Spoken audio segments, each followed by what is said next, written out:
In the U.S., they are panicking after the Russian Foreign Ministry's warning about strikes on decision-making centers in Kiev.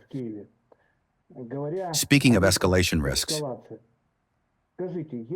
tell me, if these decision-making centers are the points from which orders are issued for strikes against facilities on our country's territory, from which direct public threats to use weapons of mass destruction against Russia are voiced, isn't this kind of Western rhetoric of double standards a direct encouragement of terrorism at the state level?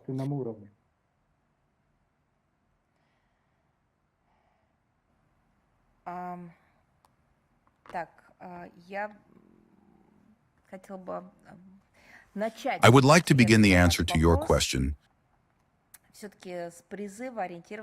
with an appeal to rely on reliable sources of information and publications on official resources.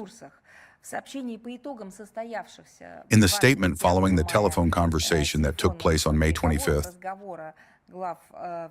the conversation between the heads of the foreign policy departments of Russia and the United States, it was noted that Russian Foreign Minister Sergei Viktorovich Lavrov immediately conveyed the information received from, excuse me, please.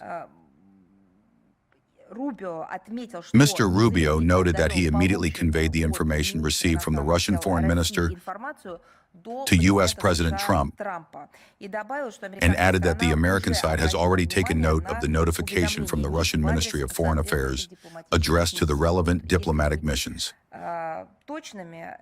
Well, to be precise, this statement is available for review. It was made after the telephone conversation between the heads of the foreign ministries of Russia and the United States held on May 25th.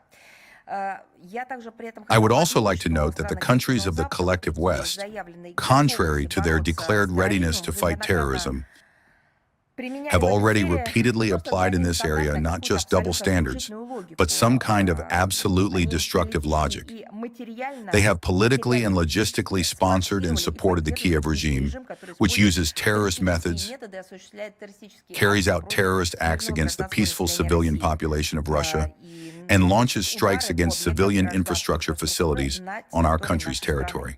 At the same time, it provokes outrage and indignation, though admittedly no longer surprise, that not a single representative of these states has publicly or in any other way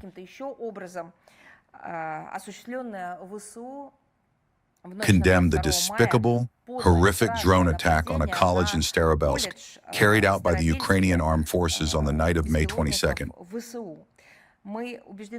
We are convinced that this deliberate, bloody strike on a civilian facility where children study and live, carried out during the nighttime when the dormitory was full, clearly aimed to cause the maximum number of casualties. In this sense, one can indeed speak of direct encouragement at the state level of the practice of the Zelensky's regime carrying out terrorist attacks against our country. We will continue purposeful work in multilateral forums aimed at drawing the attention of the global community to the unacceptability of such a policy of double standards. I want to say once again, this is already beyond double standards. This is a completely different story.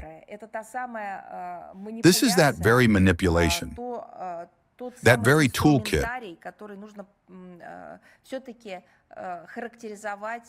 which must, after all, be characterized as unlawful criminal support of the Kiev regime.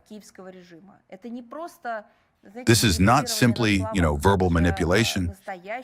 This is actual financing and supplying of the Kiev regime's terrorists with everything needed to carry out terrorist acts.